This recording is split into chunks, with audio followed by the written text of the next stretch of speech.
নমস্কার বন্ধুরা, মশলা কথা কিচেনে আপনাদের সবাইকে স্বাগত। আজকে দুটো সেদ্ধ আলু দিয়ে আটা ময়দা ছাড়াই একটা নরম তুলতুলে সফট রুটি করে দেখাবো। দেখছেন রুটিটা কত সফট নরম হয়েছে। চলুন রেসিপিটা শুরু করা যাক। প্রথমে আমি নিয়ে নিয়েছি এখানে দুটো বড় সাইজের সেদ্ধ করা আলু। এই সেদ্ধ করা আলুটাকে আমি একটা গ্রেটারের সাহায্যে গ্রেট করে নেব। গ্রেট করে নেওয়ার কারণ একটাই, যাতে এর মধ্যে কোনো দানা দানা না থাকে, একদম মোলায়েম হতে হবে, তাই এটাকে গ্রেট করে নিচ্ছি। আলুটা মোটামুটি 50-60% মতন সেদ্ধ করে নেবেন। নিয়ে এবার এটাকে হাতে চটকে নিতে হবে। খুব ভালো মতন এটা মেখে নিতে হবে, যাতে আলুটার মধ্যে কোনো দানা দানা না থাকে।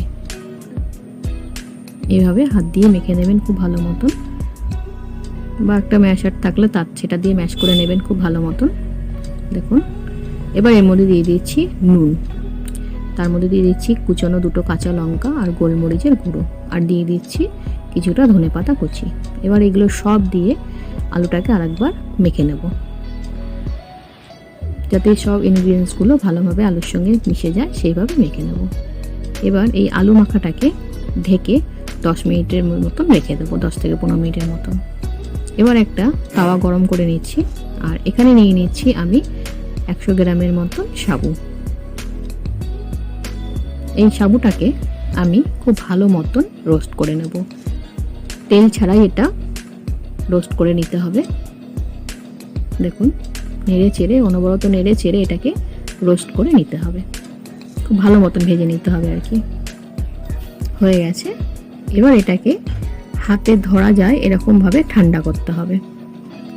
দেখুন, আমি একটু কিছুক্ষণ রেখে এটা হাতে যাতে ধরা যায় সেইভাবে ঠান্ডা করে নিয়েছি। এবার এটাতে একটা মিক্সিং জার নিয়ে এটাকে পুরো পেস্ট করে নেব। পেস্ট করে এটাকে গুঁড়ো করে নেব আটা ময়দার মতন। দেখুন, খুব ভালো মতন এটা পেস্ট হয়ে গেছে। এবার এটাতে এই যে পেস্টটা হলো, এই পেস্টটা আমি আলুর মধ্যে ঢেলে দেব। আলুর মধ্যে ঢেলে এটাকে খুব ভালো মতন হালকা হাতে এটাকে মেখে নিতে হবে। এখানে জল খুব বেশি দিতে হবে না, যদি জল প্রয়োজন হয় তাহলে অল্প অল্প করে জল দিয়ে এটা মেখে নেবেন। আর যদি জলের দরকার না পড়ে, জল অল্পই লাগবে, জলের দরকার না পড়লে না দেবেন না। তবে হালকা অল্প একটু জল দিলে ভালোই হয়। অল্প অল্প জল দিয়ে এটা নরম করে, খুব নরম করে মেখে নিতে হবে, যেভাবে আমি দেখাচ্ছি। দেখুন, হয়ে গেছে আমার তৈরি। এবার এটাকে 5 মিনিটের জন্য এইভাবে রেস্টে রেখে দেবো। 5 মিনিট পর এটাকে আরেকবার একটু ভালো করে মেখে নিচ্ছি। মেখে এবার এটা থেকে লেচি কেটে নেব, রুটির মতন, রুটি বা পরোটার মতো লেচি যেভাবে হয় সেরকম কেটে নেব। নিয়ে এবার এটাকে আমি বেলে নিচ্ছি। তার জন্য নিয়ে নিচ্ছি একটু আটা, নিয়ে এটাকে আমি বেলে নিচ্ছি রুটির মতন। দেখুন, আর এটাকে খুব চেপে চেপে বেললে হবে না, হালকা হাতে বেলে নিতে হবে।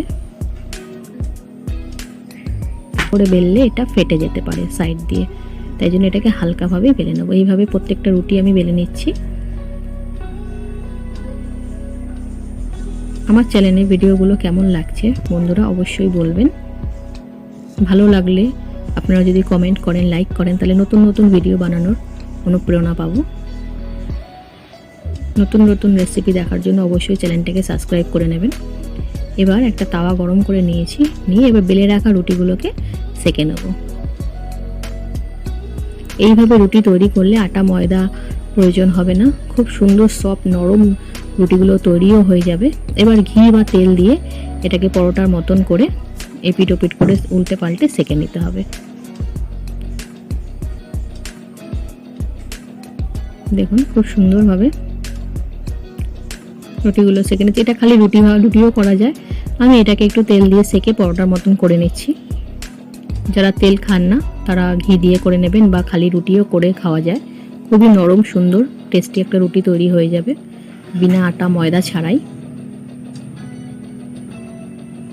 দেখুন, রুটিগুলো হয়ে গেছে। দেখুন রুটিগুলো কত সুন্দর হয়ে যাবে। এবার এগুলো খেতেও খুব সুন্দর হবে।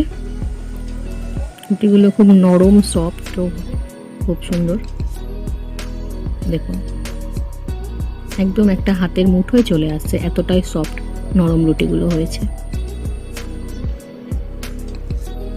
রেডি আমাদের আটা ময়দা ছাড়াই রুটি।